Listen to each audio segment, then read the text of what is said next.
Hello बच्चों, आज हम प्रश्नावली 1.3 का क्वेश्चन नंबर 2 करेंगे। क्वेश्चन नंबर 1 हमने पिछले वीडियो में कर चुके हैं, ठीक है। हमें क्वेश्चन नंबर 2 आज से करना है, ठीक है। तो हमारा क्वेश्चन नंबर 2 क्या है? क्वेश्चन नंबर 2 कह रहा है, आप जानते हैं कि 1/7 = 0.142857 इसके ऊपर बार लगा हुआ है। बार का मतलब क्या होता है कि ये जो संख्या है जिसके ऊपर ये बार लगा हुआ है, ये संख्या हमारा क्या हो रहा है, रिपीट हो रहा है, यानी दोहरा रहा है। तो है वास्तव में लंबा भाग दिए बिना क्या आप यह बता सकते हैं कि 2/7, 3/7, 4/7, 5/7 और 6/7 के दशमलव प्रसार क्या हैं, ठीक है। तो हमें यहाँ में देखिए 1/7 का मान दिया हुआ है। हमें 1/7 का मान क्या दिया हुआ है? 0.142 और 857 और इसके ऊपर बार दिया है। और हमें बिना भाग दिए हमें किस चीज़ का मान निकालना है? 2/7 का। तो हम इसे कैसे निकाल सकते हैं? देखिए, हमें ये 2/7 को 1/7 के रूप में पहले इसको लिख लेंगे। तो इसको हम कैसे लिख सकते हैं? 2 गुना 1/7। 2/7 को हम क्या लिख सकते हैं? 2 गुना 1/7। अब 2 की जगह पे तो 2 ही रहेगा और 1/7 की जगह पे हम क्या करेंगे? इसके मान को रख देंगे। इसका मान हमारे पास क्या है? 0.142857, ठीक है। अब हमें क्या करना है? 2 से गुना कर लेना है। तो 2 सते 14, 14 का 4 हासिल 1, 2 25 10 और 1 11 हासिल 1, 8 दूना 16 और 1 17, 17 का 7 हासिल 1, 2 दूना 4 और 1 5, 2 चौके 8 और 2 एकम 2, दशमलव आगे में 0 है, 0 लगा देंगे, ठीक है। और ये सभी संख्या के ऊपर क्या रहेगा? बार रहेगा। तो हमारा 2/7 का आंसर क्या आएगा? 0.285714 और बाकी संख्याओं के ऊपर क्या हमें डालना है? बार डाल देना है, ठीक है। अब क्वेश्चन नंबर 2 में हमें क्या निकालना है? 3/7 का मान निकालना है। तो इसे भी हम क्या करेंगे? 1/7 के रूप में तोड़ लेंगे। तो 1/7 के रूप में तोड़ने के लिए क्या करना होगा? 3 को हमें आगे रख देना है और 7 में से 1/7 के साथ गुना कर देना है। तो 3 का 3 उतर जाएगा और 1/7 की जगह पे क्या करना है? इसके मान को रखेंगे। इसका मान क्या दिया हुआ है? 1.42857, ठीक है। अब हमें इसे 3 से गुना कर लेना है। तो 3 सते 21, 21 का 1 हासिल 2, 3 पच्चे 15 और 2 17 हासिल 1, 3 अठे 24 और 1 25 का 5 हासिल 2, 3 दूना 6 और 2 8, 3 चौक 12, 12 का 2 हासिल 1, फिर 3 तिया 3 और 1 4 और आगे में 0.0 और इस सभी के ऊपर क्या लगाना है? बार लगाना है। तो इस तरह से हमें 3/7 का भी मान निकल गया। अब हमें क्या निकालना है? 4/7 का मान इसी प्रकार से निकाल लेना है। उसके लिए क्या करेंगे? संख्या को हम आगे रखेंगे और इसे 1/7 से गुना कर देंगे। 1/7 का मान हमें दिया हुआ है, तो इसे लिखेंगे 4 × 1/7 का मान क्या है हमारे पास? 0.142857, ठीक है। इसको 4 से गुना कर लेंगे। 4 सत्ते 28, 28 का 8 हासिल 2, 4 पच्चे 20 और 2 22 हासिल 2, 4 अठे 32 और 2 34 हाथ में 3, 4 दूनी 8, 8 और 3 11 हासिल 1, फिर 4 चौक 16 और 1 17 हासिल 1, 4 एकम 4 और 1 5, आगे में दशमलव और 0, इसके ऊपर बार लगा देंगे। तो हमें 4/7 का भी मान निकल जाएगा। इसी प्रकार से हमें 5/7 का भी मान निकाल लेना है। तो आगे में 5 को लिख देंगे और इसे 1/7 से गुना कर देंगे। तो हमें क्या मिलेगा? 5/7 ही मिलेगा, ठीक है। अब हमें क्या करना है? 5 की जगह पे 5 लिखेंगे और 1/7 की जगह पे इसका मान को रख देंगे। क्वेश्चन में हमें 1/7 का मान दिया गया है क्या? 142,857, ठीक है। अब इसे 5 से गुना कर लेते हैं। 5 सते 35 हासिल 3, 5 पच्चे 25 और 3 28 हासिल 2, 5 अठे 40, 40 और 2 42 हासिल 4, 5 दूना 10, 10 और 4 14 हासिल 1, 4 पच्चे 20 और 1 21 हासिल 2, 5 एकम 5 और 2 7 और आगे 0 इतना, ठीक है। तो ये हमारा हो गया 5/7 का आंसर। इसी प्रकार से जब हम 6/7 का मान निकालेंगे तो हमें ऊपर वाला संख्या को क्या करना है? अलग निकाल देना है और इसकी जगह पे क्या आ जाएगा 1/7। अब जब हम इसका मान रखेंगे तो हो जाएगा 6 गुना 0.142857। अब इसे 6 से गुना कर लेंगे तो 6 सत्ते 42 का 2 हासिल 4, 6 पच्चे 30 और 4 34 हासिल 3, 6 अठे 48 और 3 51, 51 का 1 हासिल 5, 6 दूना 12, 12 और 5 17, 17 का 7 हासिल 1, फिर 6 चौक 24 और 1 25, 25 का 5 हासिल 2, फिर 6 और 2 8, और आगे में पॉइंट लगा के 0 को लिख देंगे और इसके ऊपर बार लगा देंगे। तो ये हमारा क्या हुआ 6/7 का भी मान निकल गया।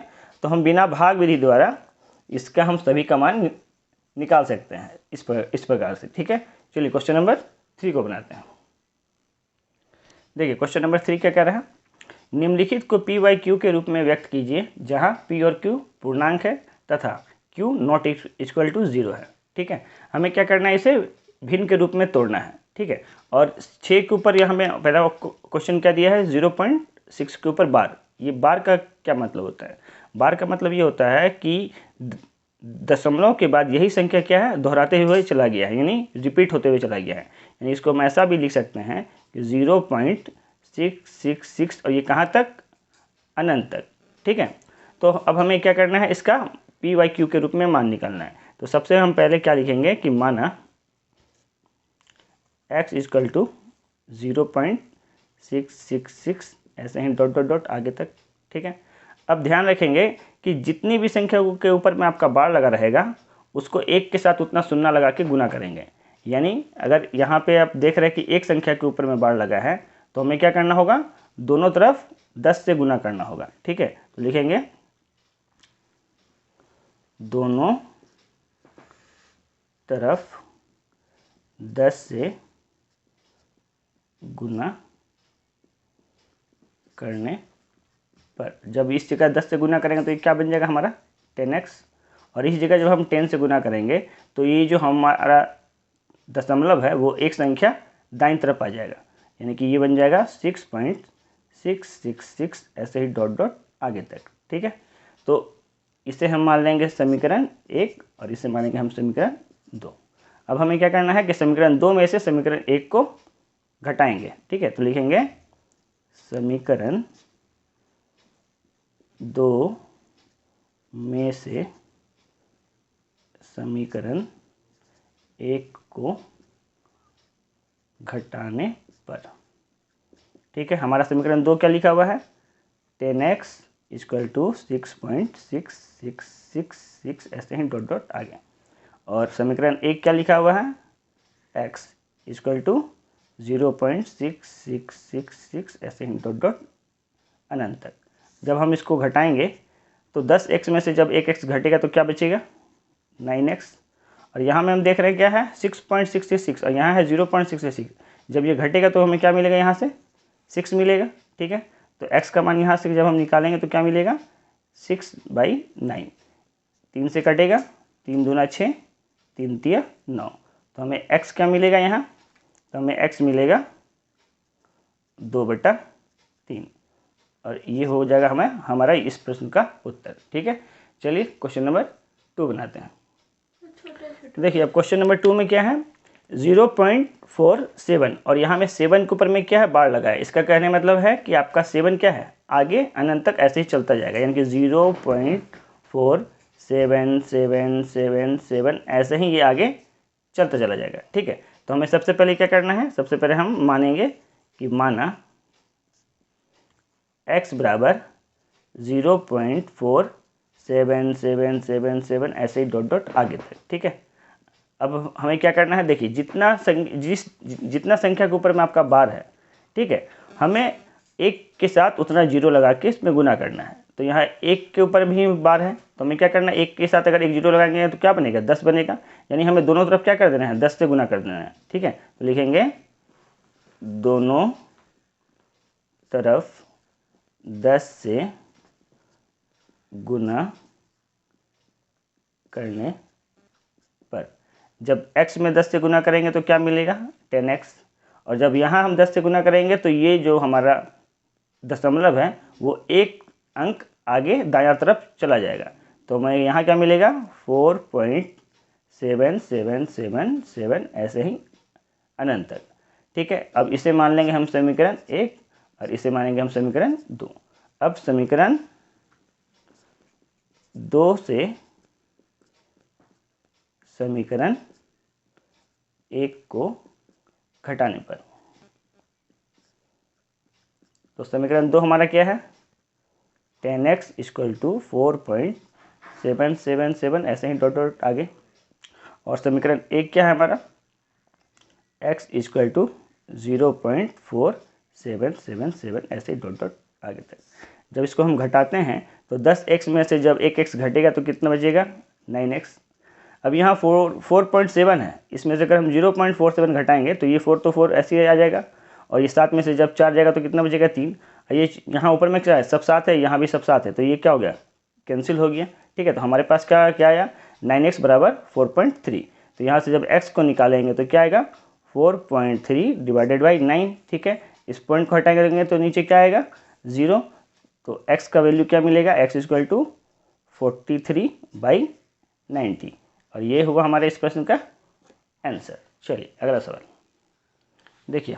अगला सवाल में क्या दिए गए हैं 0.001, और अभी क्या है इस तीनों संख्या के ऊपर में हमारा बार दिया गया है।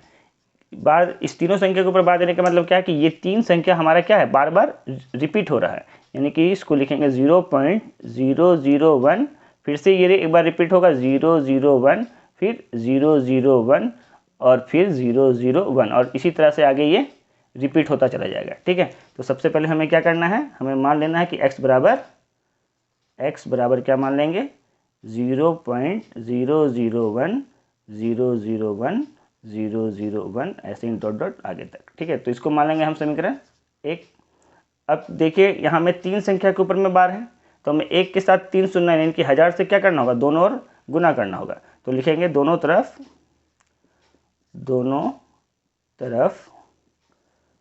1000 से गुना करने पर ध्यान रखेंगे कि जितनी भी संख्या के ऊपर में बार है आपको 1 के साथ उतना 0 बैठाना है। अगर एक संख्या के ऊपर बार रहेगा तो 1 के साथ 1 0 यानी कि 10 से गुना। अगर दो संख्या के ऊपर में बार रहेगा तो 1 के साथ 2 शून्य यानी कि 100 के साथ गुना। और यहाँ में चूंकि 3 संख्या पे आपका बार है इसलिए 1 के साथ 3 संख्या यानी कि 1000 से गुना करेंगे। ठीक है, तो हमारा जब x के साथ जब हम 1000 का गुना करेंगे तो यहाँ क्या मिलेगा 1000x।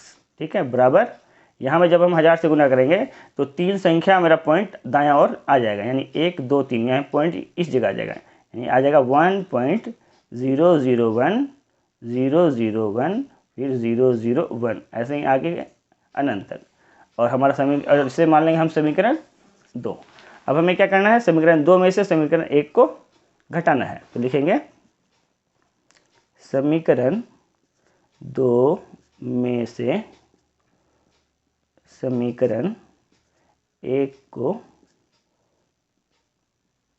घटाने पर समीकरण 2 हमारा क्या है 1000x बराबर 1.001 001 ऐसे डॉट डॉट आगे। और समीकरण 1 हमारा है x बराबर 0.001 001 ऐसे डॉट डॉट आगे। जब इसको हम घटाएंगे तो 1000x में से जब 1x घटेगा तो क्या होगा 999x बच जाएगा। और यहाँ देख रहे हैं कि पॉइंट के बाद का सब संख्या क्या है सेम ही है ना, बस आगे में आपका ये 1 अधिक है, तो 1 में से 0 जाएगा तो क्या बचेगा 1 ही बचेगा। ठीक है, तो यहाँ से जब हम x का मान निकालेंगे तो 1 तो है इधर, ये गुना का 999 यहाँ के भाग का बन जाएगा यानी कि बटा 999।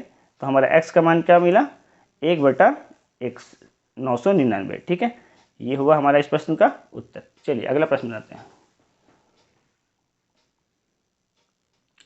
देखिए क्वेश्चन नंबर 4 क्या बोल रहा है 0.9999 डॉट डॉट को p/q के रूप में व्यक्त कीजिए तथा क्या आप अपने उत्तर से आश्चर्यचकित हैं। हमें क्या है एक दशमलव प्रसार दिया गया है और हमें इसे क्या करना है p/q के रूप में दिखाना है। ठीक है, तो हमें यहाँ पे क्वेश्चन क्या दिया है 0.9999 ऐसे ही आगे। तो ये कहने मतलब है कि ये 9 हमारा कहाँ तक जा रहा है अनंत तक, यहाँ और ये 9 जो है हमारा बार बार क्या हो रहा है रिपीट हो रहा है। तो इसको हम ऐसा भी लिख सकते हैं कि 0.9 के ऊपर में बार। ठीक है, क्योंकि ये क्या कर रहा है, बार बार रिपीट हो रहा है। ठीक है, तो हम सबसे पहले क्या करेंगे, लिखेंगे कि माना x बराबर 0.999 ऐसे ही अनंत तक, इसको मान लेंगे हम क्या, समीकरण 1। अब हम देख रहे हैं कि चूंकि यहाँ बार कितने के ऊपर है, 1 के ऊपर है ना, तो हमें क्या करना है, दोनों तरफ 10 से गुना करना होगा। तो लिखेंगे दोनों तरफ 10 से गुना करने पर, जब हम इसको 10 से गुना करेंगे तो x क्या बन जाएगा हमारा, 10x। और यहाँ जब 10 से गुना करेंगे तो हमारा ये जो पॉइंट है ये एक अंक राइट साइड में आ जाएगा, यानी कि ये बन जाएगा 9.999 और ऐसे ही आगे अनंत तक। ठीक है, और इसको मान लेंगे हम समीकरण 2। अब क्या करेंगे, समीकरण 2 में से समीकरण 1 को घटाएंगे। तो समीकरण 2 में से समीकरण 1 को घटाने पर, तो हमारा समीकरण 2 क्या है, 2 है हमारा 10x इक्वल टू 9.9999। अब इसमें से हमें समीकरण 1 को घटाना है। समीकरण 1 हमारे पास क्या है, x इक्वल टू 0.9999, ऐसे ही आगे तक, ये भी ऐसे ही आगे तक। जब इसको हम घटाएंगे तो 10x में से जब 1x घटेगा तो हमें क्या मिलेगा, हमें मिलेगा 9x। ठीक है, और इस जगह पे हम देख रहे हैं ये हमारा 9.999 है, ये हमारा 0.99 है। तो जब 9 में से 0 घटेगा तो क्या बचेगा, 9 बचेगा। और पॉइंट के बाद का संख्या क्या है, सेम ही है, इसलिए ये क्या हो जाएगा, कैंसिल हो जाएगा। तो हमारे पास x का मान क्या आएगा, तो x का मान आएगा हमारा 9, यहाँ गुना का 9, यहाँ के भाग का 9 बनेगा। 9 में से 9 को जब हम काटेंगे तो क्या मिलेगा, 1, इसलिए x का मान हमें क्या मिला, 1। तो क्वेश्चन में हमें हमसे क्या बोला गया है कि क्या आप अपने उत्तर से आश्चर्यचकित हैं। तो देखिए हमारे पास क्वेश्चन में क्या दिया गया था, हमारे पास 0.9999 दिया गया था, लेकिन हमारा उत्तर क्या आया है, उत्तर हमारा 1 आया है। यानी ये इस क्वेश्चन से ये कहना चाह रहे हैं कि अगर दशमलव के बाद अगर आपका 5 से बड़ा संख्या हो, यानी कि 6 या 7 या 8 या 9, तो इसे हम क्या करते हैं, 1 एज्यूम करते हैं, यानी इसको हम पूरा 1 मानते हैं। ठीक है, इसलिए इस क्वेश्चन में दिखाया गया है कि 0.999 को हम क्या बोल सकते हैं, 1 बोल सकते हैं। ठीक है, तो ये हमारा क्वेश्चन नंबर 4 का आंसर। देखिए क्वेश्चन नंबर 5 क्या कर रहा है, 1/17 के दशमलव प्रसार में अंकों की पुनरावृत्ति खंड में अंकों की अधिकतम संख्या क्या हो सकती है। हमें बताना है कि जब 1 को हम 17 से भाग लगाएंगे तो कितनी संख्या के बाद फिर से वो संख्या दोहराने लगेगा, यानी कि अंकों का पुनरावृत्ति होने लगेगा। ठीक है, और अपने उत्तर की जांच करने के लिए क्या करें, विभाजन क्रिया कीजिए, यानी कि हमें इसे भाग करके दिखाना है। ठीक है, तो चलिए इसको भाग करके देखते हैं। 1/17 यानी कि नीचे वाला संख्या से हमें ऊपर वाला में भाग लगाना है। तो 17 से हम भाग लगाएंगे किसमें, 1 में। तो हम देख रहे हैं 1 क्या है, 17 से छोटा है। कभी भी छोटा संख्या को हम बड़े संख्या से भाग नहीं लगा सकते हैं। तो सबसे पहले क्या करेंगे, 0 करके पॉइंट लगाएंगे, तो हमें क्या होगा, 1 शून्य मिल जाएगा। लेकिन अभी भी ये संख्या क्या है, बाहर वाली संख्या से छोटी है, तो हमें क्या करना होगा, चूँकि हम पॉइंट लगा चुके हैं तो हमें क्या करना है, 0 लेना है, तभी हमें क्या मिलेगा, 100 मिलेगा। अब 17 के पारा से में देखेंगे 100 आता है कि नहीं, 100 तो नहीं आता है, लेकिन उससे कम तो आता है। हाँ, तो 5 बार में कितना आता है, 17×5 = 85। तो जब हम 100 में से 85 को घटाएंगे तो कितना मिलेगा, हमें मिलेगा 15। चूँकि हम पॉइंट लगा चुके हैं तो अब आने वाली जो भी शेषफल होगी उसमें हमारा 1 0 जुड़ता चला जाएगा। तो ये हमें कितना मिला, 150। अब 17 के पहाड़े में देखेंगे 150 आता है या नहीं आता। अगर नहीं आता है तो इससे कम को हम इसमें भाग लगाएंगे, तो हमारा 8 बार में कितना आता है, 17×8 = 136। ठीक है, अब जब 150 में से हम 136 को घटाएंगे तो हमें शेषफल क्या बचेगा, 14। चूँकि पॉइंट लगा चुके हैं तो 1 0 और आ जाएगा, तो ये क्या बना हमारा 140। तो हम देख रहे हैं कि अभी ये फिर से कितनी बार में जाएगा, 8 बार में ही जाएगा। तो 8 बार में हमारे कितना लगेगा, 136। जब 140 में से 136 को घटाएंगे तो क्या मिलेगा हमारे शेषफल, 4। चूँकि पॉइंट लगा चुके हैं तो 1 0 आ जाएगा।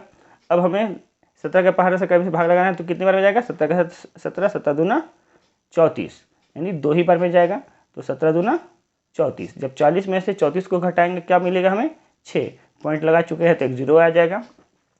अब हम जानते हैं कि 17 का पहाड़ा जब हम 3 बार पढ़ेंगे तो क्या आएगा, 17 × 51। तो हमें शेषफल कितना मिला, 60 में से 51 गया तो 9। पॉइंट लगा चुके हैं तो एक 0 आ जाएगा। अब 17 पचे कितना होता है 85, तो 90 में से जब हम 85 को घटाएंगे तो हमारे कितने क्या मिलेगा, शेषफल 5 मिलेगा। पॉइंट लगा चुके हैं तो एक 0 आ जाएगा। ठीक है, अब 17 तिया 51 होता है, लेकिन 51 से ये क्या है छोटा है, इसलिए क्या कितनी बार में लगाएंगे 2 बार में, तो 17 दूना 34। जब 50 में से 34 को घटाएंगे तो क्या हमें शेषफल क्या मिलेगा 16। फिर पॉइंट लगा हुआ है तो एक 0 आ जाएगा, तो क्या मिला हमें 160। अब 160 को हम भाग लगाएंगे 17 से, तो इससे कम कितना आता है 17 नवा 153। ठीक है, 153 जब हम घटाते हैं तो हमें शेषफल क्या मिलेगा 7, 0 फिर डाल देंगे तो आया क्या 70। अब 70 को भाग लगाएंगे जब हम 17 से, तो 17 चौक क्या होता है 68, तो 4 बार में लगाएंगे 17 चौक 68, तो हमारा शेषफल क्या मिला 2। फिर चूँकि पॉइंट लगा चुके हैं तो 0 आ जाएगा, तो 17 एकम 17 एक बार में जाएगा, तो शेषफल कितना बचेगा 3, फिर 0 आ जाएगा। अब क्या है 17 दूना 34 होता है, तो उससे कम क्या होगा 17 एकम 17 ही होगा। अब यहाँ पे देखिए, यहाँ से अब आगे बना के दिखाते हैं, तो 30 में से जब 17 घटा तो क्या शेषफल बचेगा 13। ठीक है, अब 13 में जब हम 0 लगा देंगे तो क्या बन जाएगा 130। अब 17 के पहाड़ा में हम जानते हैं कि 17 सत्ते कितना होता है 119, तो 130 में से जब 119 घटाएंगे तो क्या बचेगा शेषफल 11। पॉइंट लगा हुआ है तो एक 0 आ जाएगा, तो हमारे पास क्या मिला 110।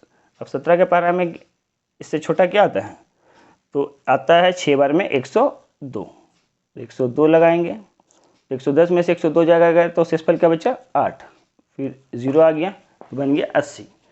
अब कितनी बार में लगा सकते हैं हम इसको 4 बार में, 4 बार में लगाएंगे तो आ गया 17 चौक 68, घटाएंगे तो हमें 80 में से 68 घटेगा तो क्या मिलेगा 12। चूँकि पॉइंट लगा चुके हैं तो 0 उतर जाएगा, तो हमें मिला 120। अब ये कितनी बार में जाएगा, तो 17 सत्ते 119, 120 में से 119 घटा तो क्या मिला हमारे पास मिला 1, 0 आ गया, तो ये हमारा मिला 10। अब देखिए कि ये क्या है 17 से क्या हो गया छोटा हो गया। अब इसे भाग देने के लिए हमें क्या करना होगा, फिर से यहाँ 0 देना होगा, तो ये हमारे पास क्या मिलेगा 0 मिल जाएगा, यानी ये कितना बन गया 100। जब हम शुरुआत किए थे अपना सॉल्व करना तो ये कहाँ से शुरू किए थे 100 से, और ये अंत भी कहाँ पे हुआ 100 पे, यानी कि अब इसके बाद जो भी लेटर है हमारा क्या होगा दोहराते हुए चला जाएगा, यानी ये 0 से शुरू हुआ और ये 7 तक सेम गया। अब क्या है ये फिर से 0 आएगा, फिर से 5, फिर से 8, फिर से 2, फिर से 3, यानी ये अब यही संख्या क्या होगा बार बार दोहराते हुए चला जाएगा। तो हमें काउंट करना है कि टोटल कितने संख्या है जो फिर से दोहराएगा। तो देखिए 1, 2, 3, 4, 5, 6, 7, 8, 9, 10, 11, 12, 13, 14, 15, 16, यानी 16 इसका मतलब है कि 1/17 के दशमलव प्रसार में अंकों का पुनरावृत्ति में खंडों की संख्या कितनी होगी 16 होगी। तो लिखेंगे पुनरावृत्ति खंडों में अंकों की संख्या